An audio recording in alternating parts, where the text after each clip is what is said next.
তাও প্রায় আধা ঘন্টার সময় হয়ে গেছে, কিন্তু তিনি এখনও কিন্তু বনানী পর্যন্ত অতিক্রম করতে পারেনি। গুলশান এলাকাতেই রয়েছেন, অর্থাৎ পথে পথে যে বিএনপি নেতাকর্মীদের যে চাপ, আজকে বলা চলে যে সারা দেশের যেই বিএনপি নেতাকর্মীরা তারা কিন্তু দীর্ঘদিন অপেক্ষায় ছিলেন যে আজকের এই দিনটির জন্য, কারণ তারা অনেক কর্মসূচি তারা পালন করে এসেছেন এবং তারা দাবি জানিয়ে এসেছেন যে বিএনপি চেয়ারপারসন বেগম খালেদা জিয়াকে উন্নত চিকিৎসার জন্য বিদেশে নেওয়ার দাবি তারা করে আসছিলেন এবং বিভিন্ন সভা সমাবেশ থেকে সেই দাবিটি করেছেন। কিন্তু সেই প্রতীক্ষিত আজকের সফর হতে যাচ্ছে এবং বিএনপি চেয়ারপারসন তিনি লন্ডনের উদ্দেশ্যে যাত্রা করবেন।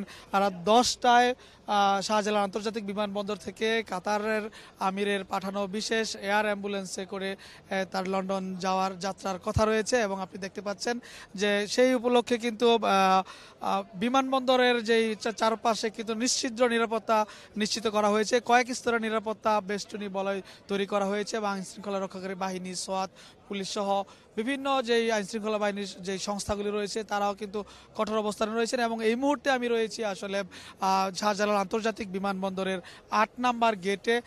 এখানে কিন্তু যদিও ভেতর এলাকাটিতে নেতাকর্মীদের সমাগম কম, কারণ এখানে যেহেতু খালেদা জিয়াকে মানে সর্বোচ্চ নিরাপত্তা দেওয়া হচ্ছে, যার কারণে এই বিমানবন্দর এলাকাতে আসলে কাউকেই প্রবেশ করতে দেওয়া হচ্ছে না। শুধুমাত্র বিদেশ গমনের যাত্রী এবং গণমাধ্যম কর্মীদের ছাড়া আসলে কাউকেই প্রবেশ করতে দেওয়া হচ্ছে না। তাও কিন্তু আমরা দেখছি বেশ কিছু নেতাকর্মী কিন্তু এই পুলিশি ব্যারিকেড ভেঙেও অনেকেই ঢুকে পড়েছেন এবং এর বাইরেও অনেক নেতাকর্মীরা তারা বিকাল থেকেই রাস্তার দুধারে অপেক্ষা করছেন তাদের যে প্রিয় নেত্রীকে তারা বিদায় জানাবেন, স্বাগত জানান। তারা বিভিন্ন নানা ব্যানার নিয়ে এবং স্লোগান দিচ্ছেন। সেইটি কিন্তু আমরা বিকাল থেকেও দেখে এসেছি এবং আপনার অন্যান্য খবরে আমরা দেখিয়েছি। তো এই মুহূর্তে খালেদা জিয়ার গাড়িবহরটি এই বিমানবন্দরের পথে রয়েছেন এবং এখানে আসার পরেই যে ইমিগ্রেশনের যেই আনুষ্ঠানিক কার্যক্রম, সেই কার্যক্রম শেষে তিনি যে কাতার আমির যে তামিম বিন মোহাম্মদ আল থামির পাঠানো বিশেষ সুবিধা সম্বলিত এয়ার অ্যাম্বুলেন্সে করে তিনি লন্ডনের উদ্দেশ্যে যাবেন। পথে দোহাতে কিছুক্ষণ যাত্রা বিরতির কথা রয়েছে। নবনীতা, আপনাকে একটি তথ্য জানিয়ে রাখি যে আমরা যদ্দূর খোঁজখবর পেয়েছি যে বিশেষ বিমানটি কাতারের যে আমির তিনি পাঠিয়েছেন সেটি হচ্ছে যে কাতারের রাজকীয় এয়ার অ্যাম্বুলেন্স, সেটি আর নাম্বার বলছে যে 319 মডেলের একটি বিমান, যেখানে বিশেষ অর্থাৎ জরুরি মুহূর্তে চিকিৎসা সেবার যেমন আইসিইউ এবং ভেন্টিলেশন সুবিধা এবং হার্টের যে ডায়াগনোসিস সহ নানান ধরনের কিন্তু জরুরি মুহূর্তে সেবাগুলো সেই সেবা দেওয়া যায় এমন একটি ফ্যাসিলিটি সম্পন্ন বিমান ইতিমধ্যেই গতকালকেই ঢাকায় এসে পৌঁছেছে। সেটি অপেক্ষমান রয়েছে বিএনপি চেয়ারপারসন বেগম খালেদা জিয়া। তিনি এখানে আসার পর তার যে ইমিগ্রেশনের যেই কার্যক্রম সেটি সম্পন্ন করেই তিনি বিমানে উঠবেন। যেহেতু আমরা দেখেছি যে রাস্তায় আসলে প্রচুর যে নেতাকর্মীদের সমাগম রয়েছে এবং আমরা ধারণা করছি যে আসলে তার এই ফ্লাইটটি অনেক বিলম্বিত হবে, কারণ এখানে আসতে পর্যন্ত তাকে অনেক ব্যাক পোহাতে হবে। কারণ যেভাবে বলা হয়েছিল যে তিনি 8টায় রওনা করে 9টায় এখানে চলে আসবেন, কিন্তু আপাতত দৃষ্টিতে মনে হচ্ছে সেটি আসলে সম্ভব না, অনেকটা কঠিন। আমরা এখন একজন নেতাকর্মীর সঙ্গে কথা বলবো, তারা এখানে রয়েছেন ঢাকা জেলা যুবদলের সাধারণ সম্পাদক। আপনি তো আসলে এই যে পুলিশের অনেক নিরাপত্তা বলয় ভেঙে ভিতরে ঢুকেছেন, আপনাদের অনেক দিনের প্রত্যাশা হচ্ছিল যে বিএনপি চেয়ারপারসন তাকে বিদেশে সুচিকিৎসার জন্য বিদেশে গমনের, আজকে সেই দিনটি প্রত্যাশিত দিন, কেমন লাগছে আপনার? আমরা তো উপরওয়ালার কাছে শুকরিয়া জানাই যে আজকে আমাদের নেত্রী উন্নত চিকিৎসার জন্য দেশের বাইরে যাচ্ছেন। আবার আমাদের নেতা দেশনায়ক তারেক রহমান তার পরিবারের সাথেও তার একটা অনেক দিনের পরে দেখা হবে। তো এই 7 বছর পরে যে একটা দেখার যেই এটা কিন্তু একটাই, আর আমাদের সবাই আসলে এই জাতি, শুধু আমরা যদি একটি দল বলি তাহলে ঠিক হবে না কথাটা। এই জাতির সবাই কিন্তু চেয়েছিল যে দেশটিতে এবং খালেদা জিয়ার একটা উন্নত চিকিৎসা হোক। এই চিকিৎসা পাওয়ার অধিকার কিন্তু সবারই আছে। তো সেই দাবিতে আজকে উপরওয়ালার অশেষ রহমত যে সে আজকে রাজকীয় বিমানে করে কিন্তু আজকে দেশের বাইরে চিকিৎসার জন্য যাচ্ছে। হ্যাঁ, এর জন্য আমরা এই জাতির মহান রাব্বুল আলামিনের কাছে শুকরিয়া জানাই যে তার জন্য একটা উন্নত চিকিৎসার মাধ্যমে। ভাই, আমরা যতদূর জানি যে এর আগেও আপনারা দলের এবং পরিবারের পক্ষ থেকে একাধিকবার আবেদন করা হয়েছিল। চিকিৎসকরা বরাবরই বলে আসছিলেন যে বাংলাদেশে যেই ধরনের চিকিৎসা হচ্ছে আসলে তার উন্নত চিকিৎসার মাল্টিডিসিপ্লিনারি চিকিৎসা দরকার এবং যে লিভার সিরোসিসের কিংবা যে প্রতিস্থাপনের জন্য আসলে এই দেশে সে চিকিৎসা সম্ভব নয়। দলের পক্ষ থেকেও অন্তত 20 বার এই ধরনের আবেদন সরকারের কাছে করা হয়েছিল, গত সরকারের কাছে সেটি প্রত্যাখ্যান করা হয়েছে। তখন কেমন লেগেছিল আপনাদের? আগের সরকার তো এটা নিঃসন্দেহে অনেক খারাপ কাজ করেছিল এবং তারা চেয়েছিল যে এই দেশের স্বাধীনতা সার্বভৌমত্বের একটাই রক্ষার প্রতীক দেশনেত্রী বেগম খালেদা জিয়া, যার ডাকে এই দেশের জনগণ, আপামর জনগণ দেশমাতৃকার জন্য জীবন দিতে দ্বিধাবোধ করবে না। এই কারণেই আগের সরকার চেয়েছিল সে যেন বিনা চিকিৎসায় তার পরে আর কি। তো এটা নির্যাতনের একটা কৌশল আর কি। সেটা থেকে আমরা কিন্তু মানে দেখছি যে আজকে লক্ষ লক্ষ লোক কিন্তু আজকে নেত্রীকে বিদায় জানাচ্ছেন, চিকিৎসার জন্য সে দেশের বাইরে যাচ্ছেন। এটা অভূতপূর্ব। এটা কিন্তু শুধু এই পরিবার, এই দলের পক্ষেই এইসব জিনিস দেখার জন্য জাতি তাকিয়ে থাকে এবং উপহার দেয় জাতি এই পরিবারকে। ধন্যবাদ আপনাকে। নবনীতা শুনছিলেন যে বিএনপি নেতাকর্মীর প্রত্যেকেই কিন্তু আসলে আজকের এই দিন বেশ আনন্দিত এবং উচ্ছ্বসিতই বলা চলে। আমরা যাদের সঙ্গে কথা বলছি, যদিও আসলে বিমানবন্দর এলাকাটি আসলে সিকিউর হওয়ার কারণে অনেক নেতাকর্মীরা আসতে পারছে না, কিন্তু বাইরের এলাকাটি কিন্তু আসলে চিত্র পুরোপুরি ভিন্ন। আপনি হয়তো আমাদের আগের যে সহকর্মী রাহুল কেন্দ্র রায় কিংবা যাদের তারা দেখিয়েছেন যে আসলে রাস্তায় কি পরিমাণ জনস্রোত চলে এসেছে, মানুষ উচ্ছ্বাস প্রকাশ করছে। আপনাকে কিছু তথ্য জানিয়ে রাখি যে আজকে যে বিএনপি চেয়ারপারসন বেগম খালেদা জিয়া তিনি আসলে চিকিৎসার জন্য যাচ্ছেন। আসলে তিনি যখন দুদকের দুটি মামলা 2018 সালে তিনি তার বিরুদ্ধে সাজা হয় এবং তিনি 2 বছর জেলে ছিলেন এবং সেখানেই আসলে বিএনপি নেতাকর্মীরা দাবি করছেন যে আসলে যে নির্জন কারাগারে তাকে অস্বাস্থ্যকর এবং আসলে পর্যাপ্ত যে চিকিৎসা সেবা সেটি আসলে দেওয়া হয়নি, যার কারণে তিনি আরও বেশি অসুস্থ হয়ে পড়েন এবং তার বয়স বিবেচনায়, অর্থাৎ তিনি কিন্তু প্রায় এখন 79 বছর বয়স্ক একজন মহিলা। তো সেই বয়সের কারণে কিন্তু বার্ধক্যজনিত নানা রোগ কিন্তু জেঁকে বসেছিল এবং বরাবরই চিকিৎসকরা যখন করোনা মহামারীর সময় তাকে বিশেষ মুক্ত করা হয়, তখনও কিন্তু শর্ত দিয়ে আসলে তাকে কারাগার থেকে বাসায় পাঠানো হয় যে তিনি দেশের বাইরে যেতে পারবেন না, বাসায় থেকে চিকিৎসা নেবেন। সেই শর্তেই কিন্তু খালেদা জিয়াকে আসলে মুক্তি দেওয়া হয়েছিল। কিন্তু যদিও নেতাকর্মীরা বলছেন এই ধরনের মুক্তি আসলে কোনো মুক্তি না, কারণ যেহেতু তিনি চিকিৎসা তার মৌলিক অধিকার, সেই অধিকার থেকেই বঞ্চিত হয়েছেন এবং সরকারের তরফেও আসলে বারবার এই আবেদনগুলো ফিরিয়ে দেওয়া হয়েছে।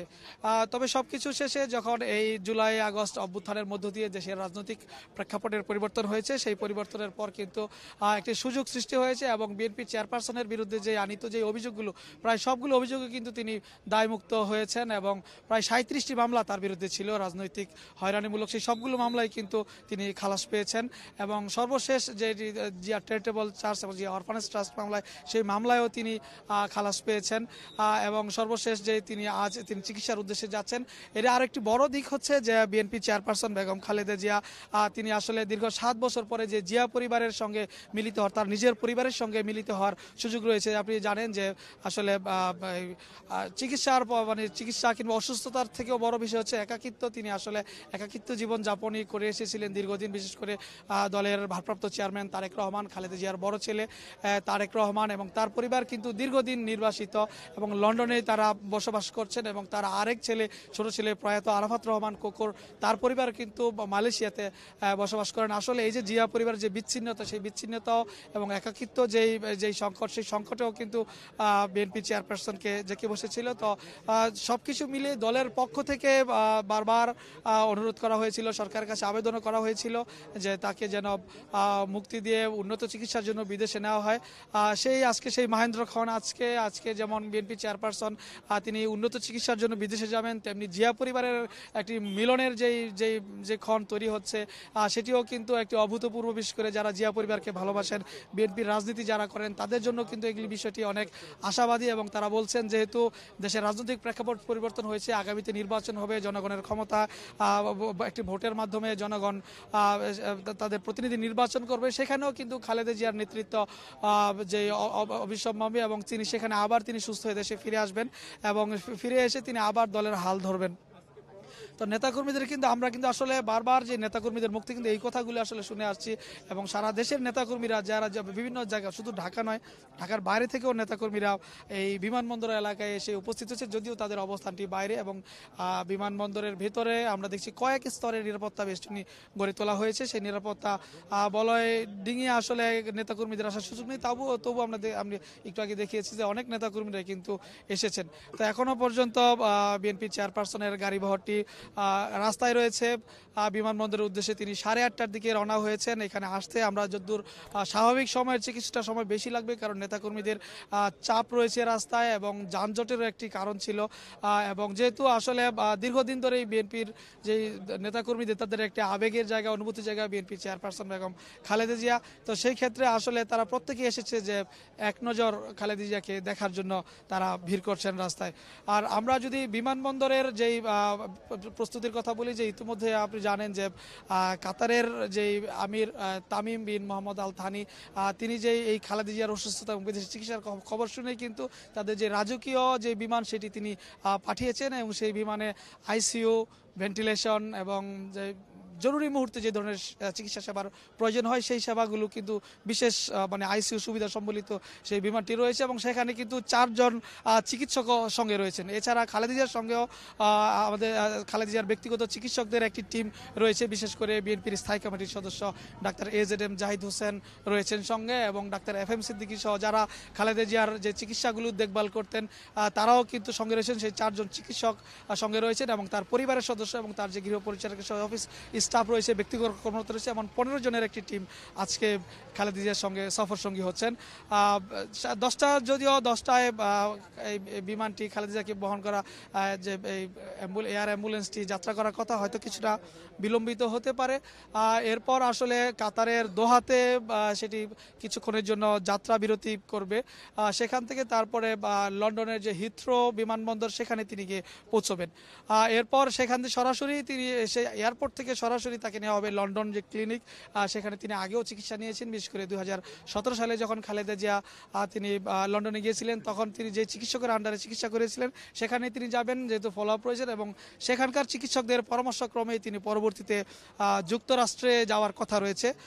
তবে যুক্তরাষ্ট্রে যাওয়ার পরে আসলে সেখানকার যে ডায়াগনোসিস সিস্টেম, যে প্রসেস, খালেদা জিয়ার শারীরিক অবস্থা, সেগুলো কত সময় লাগবে সেটি আসলে এখনই বলা যাচ্ছে না। তবে পরবর্তী যে সিদ্ধান্ত তিনি দেশে ফিরে আসা, সেটি কিন্তু আসলে চিকিৎসকদের পরামর্শের উপরই নির্ভর করছে। নবনীতা, আপনি জানেন যে যখন এই 5 আগস্ট যখন দেশের রাজনৈতিক প্রেক্ষাপটের পরিবর্তন হয়, সেই প্রেক্ষাপট পরিবর্তনের পরপরই কিন্তু 6 তারিখে খালেদা জিয়াকে আসলে বিশেষ ঘোষণায় তাকে মুক্ত করা হয়।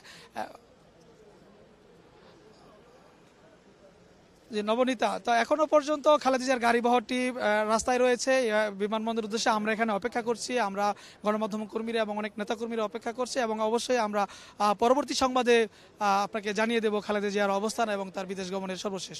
নবনীতা, এই ছিল আমার কাছে সর্বশেষ।